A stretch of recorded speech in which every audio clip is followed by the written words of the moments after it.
Assalamualaikum warahmatullahi wabarakatuh. Selamat pagi anak-anakku semuanya. Sehat semua di rumah? Alhamdulillah. Semoga anak-anak semuanya di rumah dengan keluarga sehat walafiat. Pada pertemuan kali ini kita akan mempelajari yaitu tentang Khalifah Abu Bakar As-Siddiq. Apa saja yang akan kita pelajari tentang Khalifah Abu Bakar As-Siddiq? Mari kita perhatikan bersama-sama. Sebelum kita mulai pelajarannya, mari kita berdoa bersama-sama.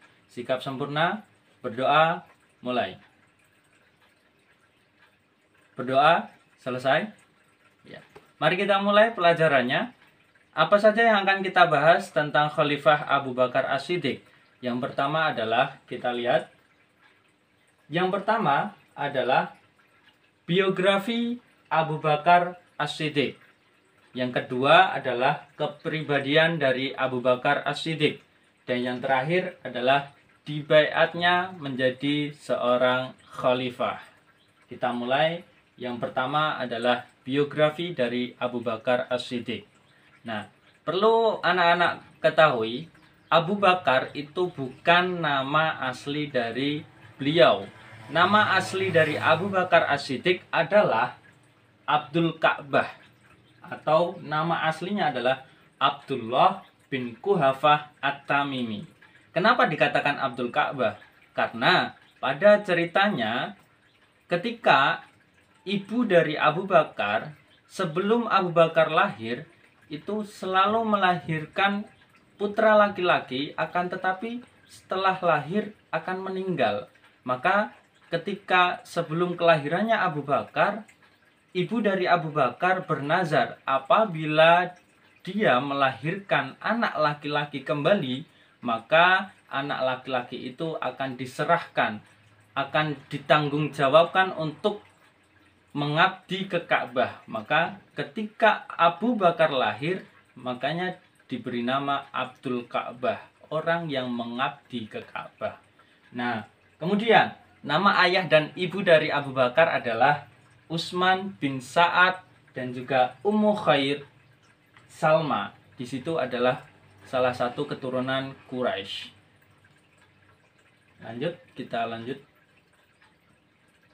Nah, kemudian kepribadian dari Abu Bakar. Apa saja sih kepribadian Abu Bakar yang harus kita teladani anak-anakku semua? Yang pertama adalah loyalitasnya. Yang kedua adalah aktif membantu Rasulullah dalam berdakwah. Yang ketiga, mempunyai prinsip yang kuat. Ketika prinsip yang kuat, maka segala cobaan apapun akan terlewati. Yang keempat adalah teguh berpendirian. Yang kelima, istiqomah. Yang keenam, rela berkorban. Dan yang terakhir adalah dermawan. Nah, dermawannya itulah bahkan Abu Bakar As-Siddiq ketika diperintah untuk menyerahkan semua hartanya untuk berdakwah, untuk menyebarkan Islam, maka semua hartanya akan diserahkan untuk Islam.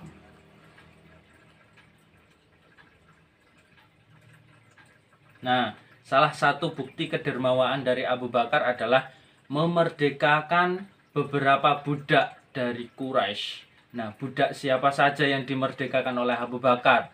Ada golongan laki-laki dan juga golongan perempuan. Dari golongan laki-laki, yang pertama adalah Bilal bin Rabah. Pasti anak-anakku semua sudah tahu tentang Bilal bin Rabah.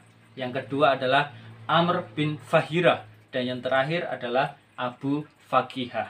Sedangkan yang perempuan ada 3 juga. Yang pertama adalah Jubais. Yang kedua adalah budak Bani Mu'amil. Dan yang ketiga adalah Hamamah. Itu adalah ibu dari Bilal bin Rabah. Keenam budak tersebutlah yang dimerdekakan oleh Abu Bakar. Maka dari itu, kedermawanan Abu Bakar As-Siddiq itu sudah tidak bisa ditanyakan kembali. Maka kita tiru kedermawaannya. Lanjut. Nah, kapan Abu Bakar As-Siddiq itu dibaiat menjadi khalifah? Anak-anak tahu khalifah itu apa?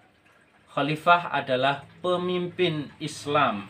Nah, Abu Bakar As-Siddiq dibaiat menjadi khalifah itu sebagai pengganti Nabi Muhammad SAW dibaiatnya Abu Bakar As-Siddiq itu melalui proses perdebatan dan juga musyawarah dari para petinggi Islam dari kaum Ansor maupun kaum Muhajirin. Nah, hasil dari musyawarah diputuskan bahwa Abu Bakar As-Siddiq diangkat menjadi khalifah yang menggantikan Nabi Muhammad SAW.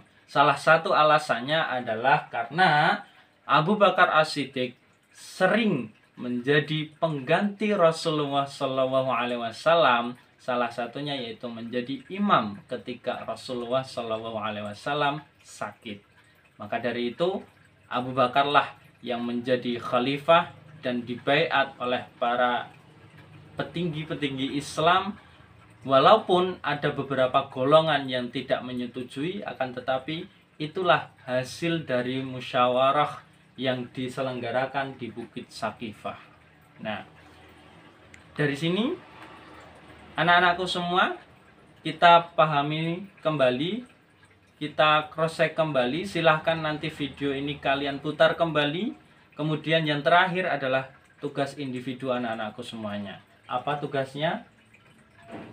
Tugas individu anak-anakku semua adalah tulislah permasalahan internal ketika Abu Bakar As-Siddiq itu menjadi khalifah. Silahkan ditulis di buku tulis kalian masing-masing. Selamat mengerjakan. Sekian dari Pak Bahrul. Wassalamualaikum warahmatullahi wabarakatuh.